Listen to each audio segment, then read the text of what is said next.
let's go ahead. Let's dive into the NBA Power Rankings, the last one of the year. Now, again, to preface this, I want to make it clear that this is how these teams are playing right now and not how I see them unfolding in the playoffs or how I see them performing once it gets to, second, third round of the playoffs. How I have my choices of who I think overarching should be in that mix of the playoffs and my favorites, but this is how these teams are performing right now. So just keep that in mind as we get into these different rankings and these teams.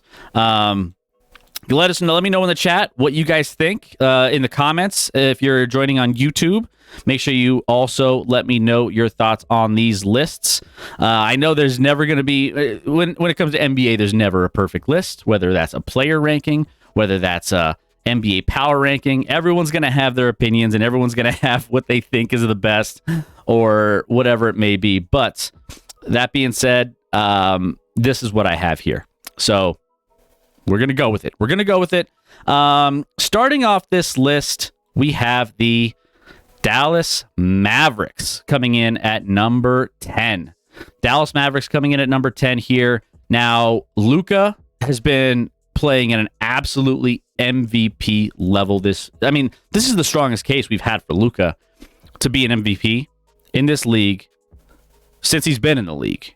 He's had, a couple close runs in the MVP race, but I think this is the best resume he's put together. He's playing and starting out the season. That's always been the thing. He's always kind of started out season slow or, things haven't really, done. He hasn't really done the things that he's doing in the second half of the season in the first half of the season historically. Like, he'll have some okay games in the first half of the season, but, after that All-Star break is when he starts picking it up. And that's kind of been the knock on Luka recently, is that, hey, why can't you do that the whole stretch of the season? You'll be winning that MVP. Well, he's doing that this year. And right now, Mavericks, offensive rating, 7th overall in the NBA. Defensive rating, 116th. 116 defensive rating, which is 23rd in the NBA at this very moment. But that defense has been improving. And you know what? Luka's been playing a lot better. He's been improving his field goal percentage, his floaters in the lane, his hook shots in the lane, all the things that, typically those high percentage shots, the finishing at the rim. He's been doing it from beyond the arc at a best rate of his career.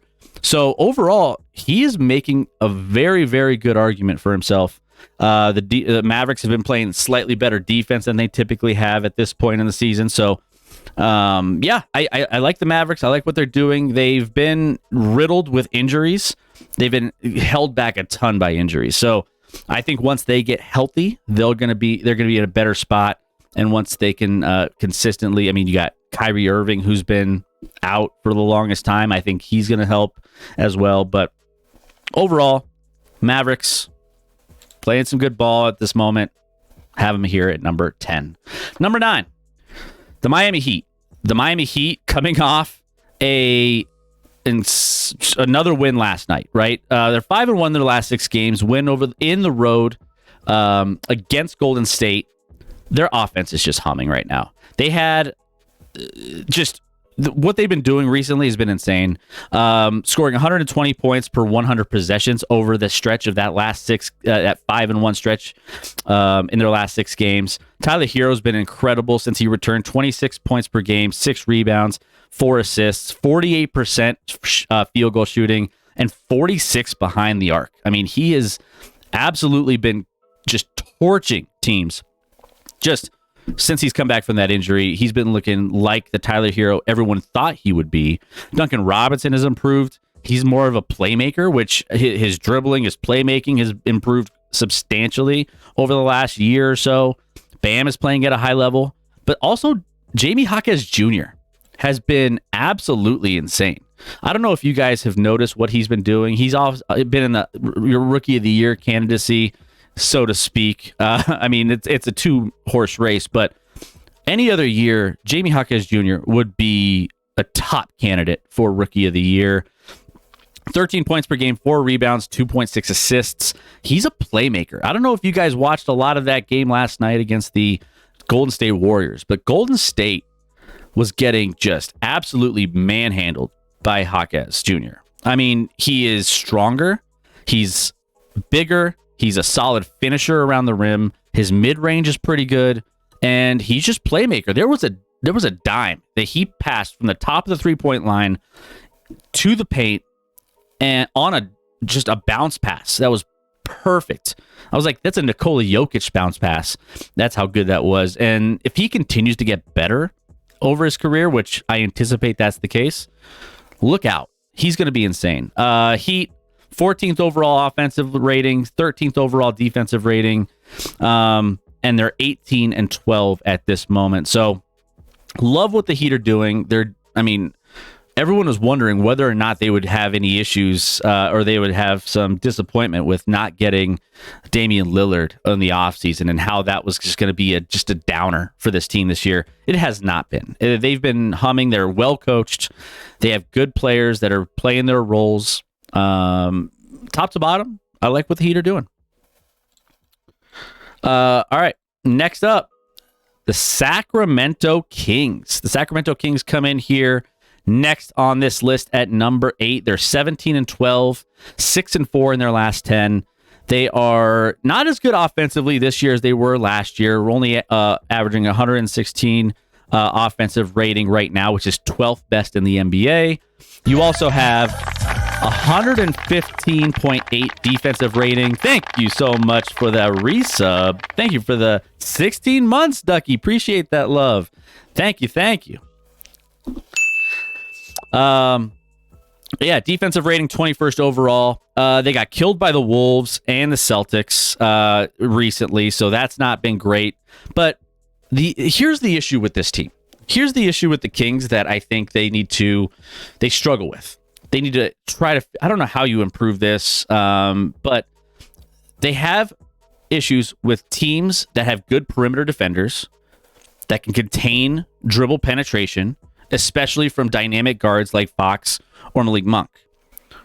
Like anytime you have defenders that can kind of slow down that offense, especially from the perimeter and dribbling into the lane or dribbling into, trying to get some rotations going offensively, they struggle. Celtics and Wolves have very good perimeter defensive presences. Like they're able to slow down some of that movement, some of those dribble penetrations from those types of plays, and that's where the Kings struggled a little bit. So, and then on top of that, when your offense is struggling, your defense isn't good enough from 21st in the NBA at keeping you in games if your offense isn't producing. So that's another aspect of the Kings that I think they're slowing them down, and why I think they're could be susceptible to some, depending on the matchups in the playoffs, some issues. But that being said, they're still playing some good ball. Again, 17 and 12, and they'll be in the mix in the playoffs as well as we get to the end of the season. Let's see. Next up, we have the Clippers. The LA Clippers, they've been playing some pretty good ball recently. They had a nice little winning streak going. So that was, it seemed like from all of the issues they had, they're starting to click. They had some issues in the early season with, trying to fit. You got Harden coming in, you got the Westbrook, and you got PG, you got Kawhi, whether or not they were going to continue to play or be, taking time off and sitting on the bench. Well, Kawhi's been playing pretty good, and he's been playing, actually. He did miss a couple games this past week, which led them to back-to-back losses against the Celtics and the Thunder. But overall, he's been playing at that MVP level, carrying this team in those wins. They're 8-2 in their last 10. They're 9th overall in offensive rating, 12th overall defensive rating, and net rating overall 7th in the NBA. So I like what they've been doing. I do think that they need to have some consistency with just staying on the court. I think like they have these marquee matchups that they are trying to, you want to see those marquee matchups with their full roster and their lineup playing all together. so you can see some of the measuring stick of where they're at. But they've been playing some good ball, which, makes me feel good about putting them here at number 7. All right, next up, we got the OKC Thunder coming in at number 6. Now, I know a lot of people are probably going, well, it's Thunder. Why are they number 6? Why are they so low?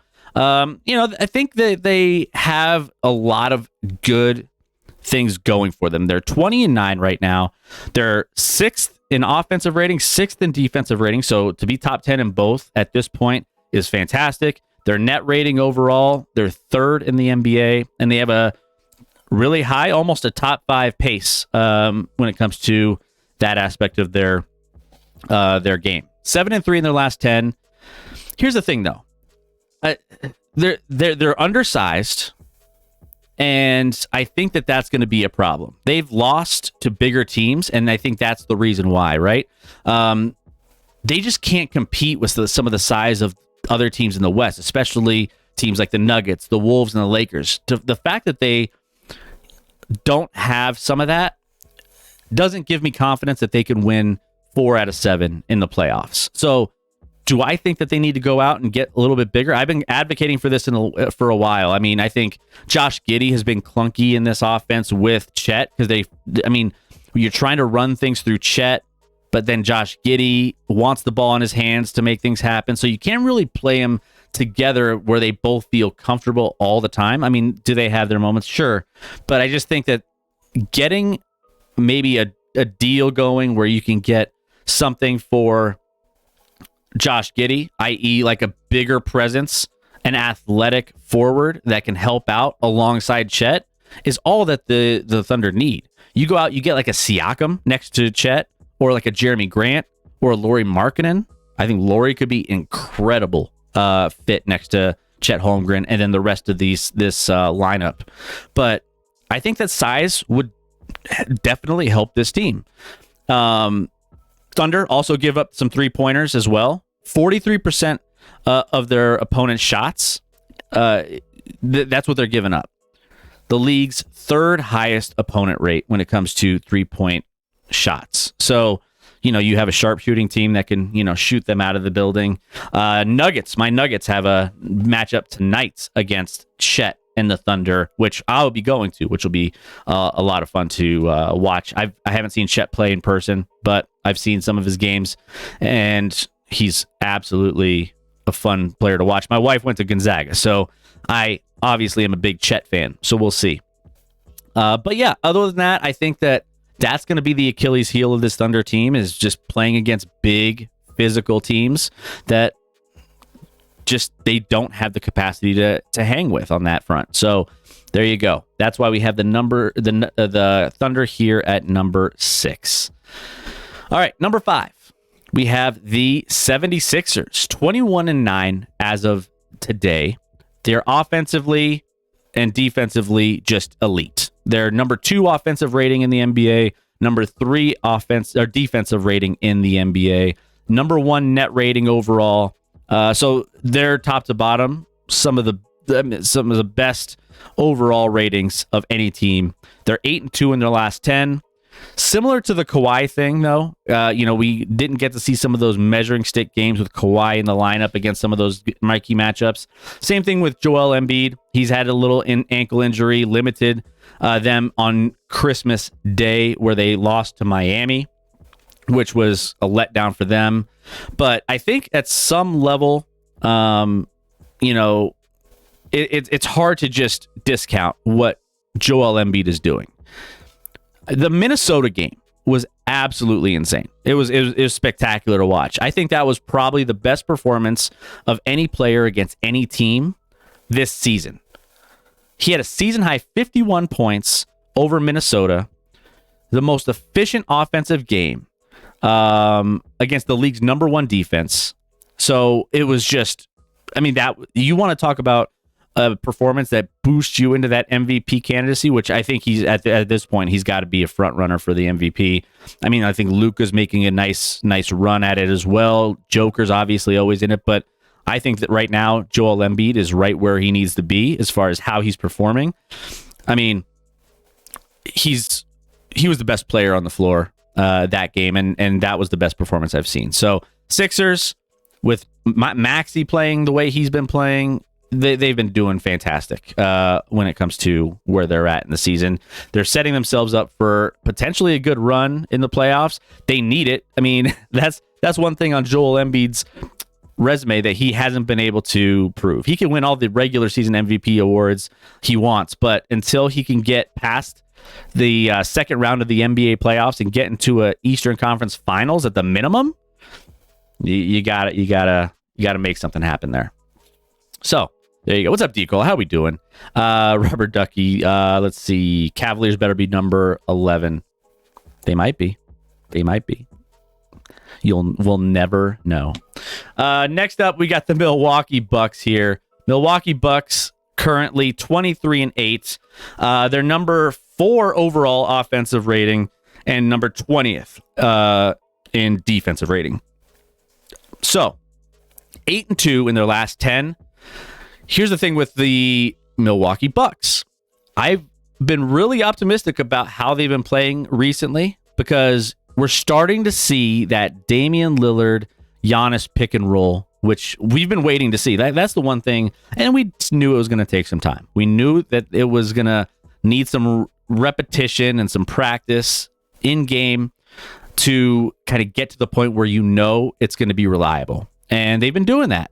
Again, 8-2 in the last 10. Middleton has been playing well over that stretch as well. He has been actually scoring more than 20 points in a game. So that's been great. So yeah, over the last 3 games of the winning streak, of their most recent winning streak, the Bucks have allowed just 108.9 points over 100 possessions, their best stretch of defense in more than a month. So again, we've been kind of criticizing the defense, and it's been improving. Again, they were 26th or 27th for most of the season. They've worked their way up to 20th overall. So I say that with a caveat. The Christmas Day game was brutal. They've been improving, but the Knicks carved them up. They allowed the Knicks to score 129 points on 100 possessions on Christmas Day. The Knicks scored 72 points in the paint, 10 more than their previous season high, but only third most the Bucks have allowed. So the Bucks still have a lot of work to do defensively, still have a long way to go, but they're showing improvement, and they will be climbing this ladder if they can continue to improve not only the defense, but that pick and roll for Dame and Giannis. All right, number 3. We have the Denver Nuggets, my boys, coming in here at number 3. Now, Nuggets, 23-10, 9-1 in their last 10, and the league's longest active winning streak. So they've been just humming recently. Keep in mind, the Nuggets have played more road games and back-to-backs than most teams in the NFL, or NBA, I'm sorry. And they've been really good on those back-to-backs. I think at one point, at this point in the season, they've only lost one game on a back-to-back. That's the second game of a back-to-back. So they've been playing well. They got their Christmas Day win over the Warriors to begin the stretch where the Nuggets are playing 8 of 10 at home. So this home stretch will be a lot better. They've been, I think the Nuggets have had one of the toughest schedules of the NBA up to this date. And to be 23-10, to have a number 8 offensive rating and a number 7 defensive rating. Nuggets have never had a defensive rating of 7 this early in the season, at least in the last couple years. So the fact that they're doing that earlier on in the season means that they're going to be in a lot better shape. They've been without Aaron Gordon based off of the weird situation with the whole dog thing, but they still have been able to get some wins. They have the Oklahoma City Thunder tonight, but here's the thing. The Nuggets' late game execution is what makes them stand apart from every other team in the NBA. They generate such good quality shots at the end of games and throughout a game mostly, but at the end of games where you know that you're going to be getting better shots than your opponents every single time. And that's the thing that when they're in close games, it's hard for me to see that they lose a close game because they just generate so many more quality shots. And if you're looking at the averages, teams that generate better quality shots than, a team that shoots, difficult jump shots and threes and everything else. Generally, those teams are going to be winning games down the stretch. You see it in the playoffs last year. You see it this year in these close games. So it's just part of it.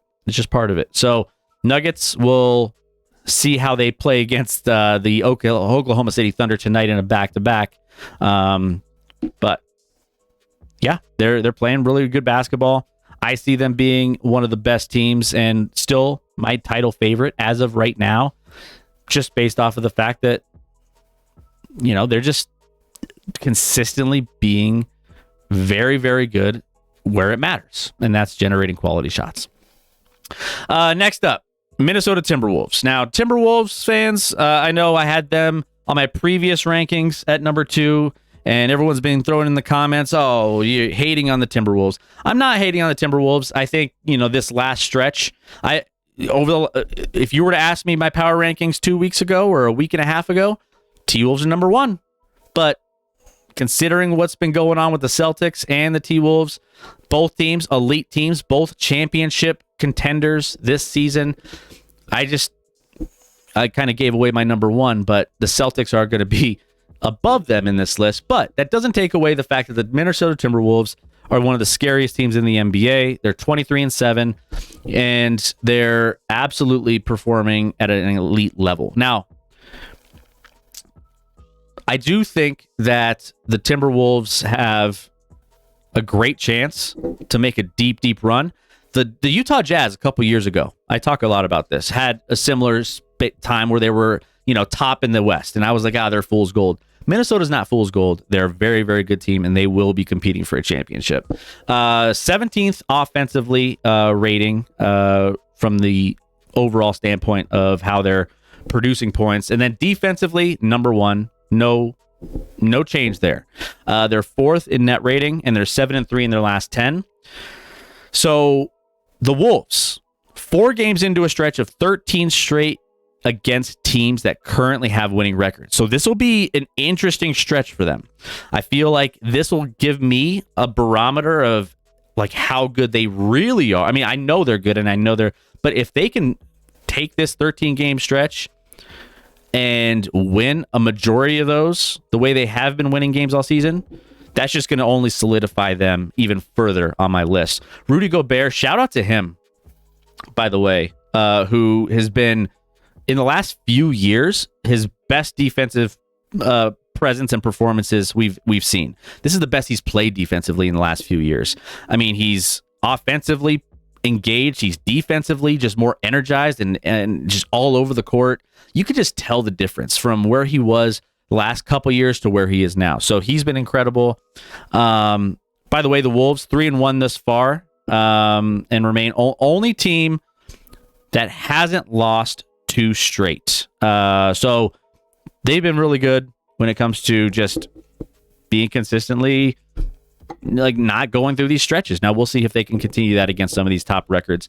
But for the season, they've allowed 9.2 fewer points per 100 possessions in the second half of games than they have before halftime, which that's how you win games. That's how you win championships, is playing in the second half stronger than anything else, especially defensively. That's what wins you wins you games in the playoffs. So there you go.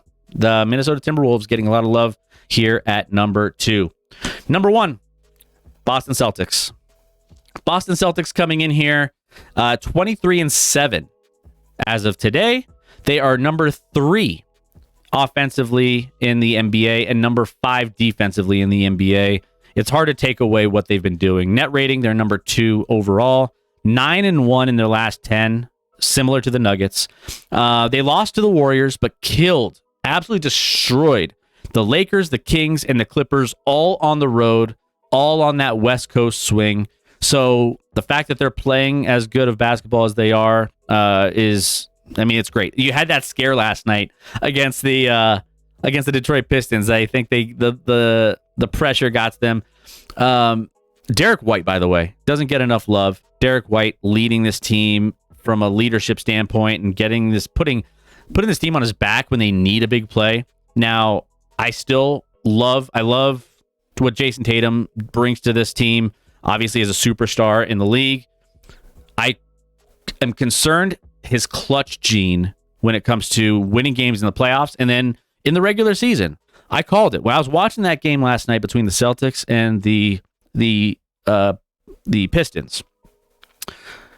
They had a chance to put the game away. They had some time for a last-second shot, and I looked over to my wife and I was like, "Yeah, I have a feeling I know what's going to happen here. They're going to get the ball in to Jason Tatum, and he's going to take a very difficult shot to try to win this game, and it's going to miss, and they're going to go into overtime."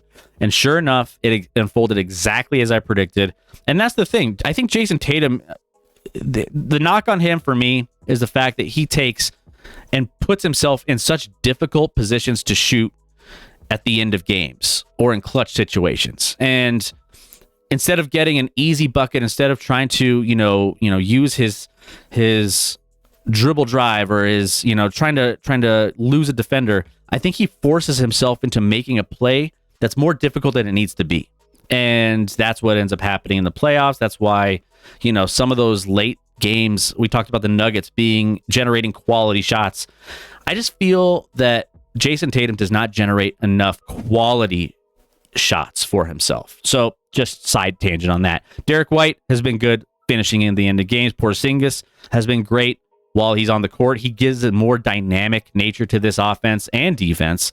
But their wins over the Kings and the Clippers last week were two of the four most efficient scoring performances for any team this season, with their 144 points on only 95 possessions. That's insane. By the way, Sacramento was the sixth most efficient performance of any team in 28 seasons in regard to play-by-play data. It was absolutely just mind-boggling to see how efficient the Celtics have been, and that just helps them. They're going to get better, and that's just the way it is with how they've constructed this roster. I feel like they're going to be there at the very end of the season as one of the favorites to compete for an NBA championship. But again, watch out. You got the Miami Heat. Miami Heat will be one of those teams that come in, right? We've seen that happen. The Bucks, they're going to be improving. The Eastern Conference is fascinating. The West is, this is going to be a fantastic year of basketball down the stretch to see how these teams, the Clippers are performing at a crazy rate. The Thunder, young team that are up and coming. So many things to like about, and so many storylines of this NBA season that I'm super excited for as we continue to get towards the All-Star break and as we get towards more of the end of the regular season into the playoffs and how that's going to all look. Mavericks are getting healthier at the right time if they can get Kyrie Irving and some of those other guys in a good spot to where they can stay on the court for a while. So lots and lots to get excited about here down the stretch. But there you go. Those are my power rankings for the end of the year. The last power rankings of 2023. We got the Mavericks, Heat, Kings, Clippers, Thunder, Sixers, Bucks, Nuggets, Timberwolves, and Celtics. Guys, leave your comments in the YouTube. If you're watching on YouTube, make sure you drop your thoughts on this list or what you are thinking. Also, if you guys, again, love this content, make sure you're tuning in each and every single Wednesday, Thursday, and Sunday. Wednesdays and Sundays are dedicated more towards NFL because we have a lot of, analysis and best bets and things we do with that. But also the NBA show on Thursdays. We've kind of mixed up some timing on that, but that'll only continue as we continue through the NBA season. We love talking hoops, but hit that follow button, hit that subscribe button if you haven't already. It helps us out a ton, and we can't wait to have you either live on our Twitch stream, twitch.tv/ActionLab, or our Twitch or our ActionLab Sports on YouTube. Love you guys, and appreciate you being here for everything that we have going on. Happy New Year, and we will see you in 2024.